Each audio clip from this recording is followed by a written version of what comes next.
ألوان الطيف.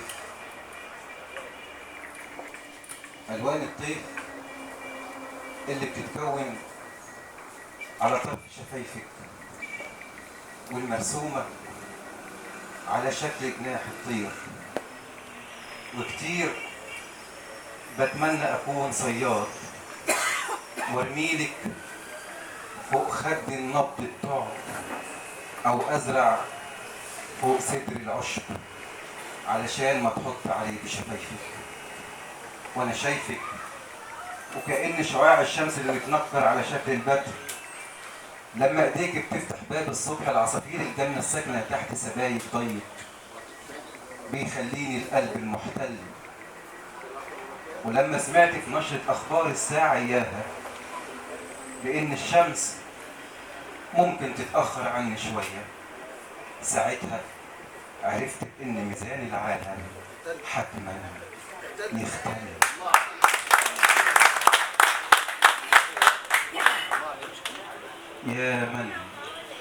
يا من قد من الله علي بحبك، خليني أخربش وش البحر علشان تظهر صورتك على أغلفة الدواوين الشعرية. خليني أطرد حارس عينك وأعين نفسي مكانه. خليني أستكشف وسط حروف اللغة الضاد عن حرف جديد يتسجل باسمك، عن أحلى قصيدة عشق اتكتبت عبر عصور الشعر، عن بدر تملي في ليلة 14، أو عن مسألة حسابية. وطبعا في عينيكي بيكون الحل.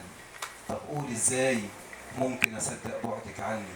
طب قول إزاي ممكن أصدق بعدك عني مع إني لو قالوا إن الكرة الأرضية أجازة من دورانها ممكن عادي، لكن بعدك عني أصعب وأجل، ولأنك أكبر من أي كلام في عيون الناس، وإن الإحساس اللي بيتمطع في عروقي مكان الدم هو اللي معيشني، وإن النظرة الخارجة من عينيكي عمالة تحايل يمكن يوم ترحمني، مع إن عزيز لقوم زل.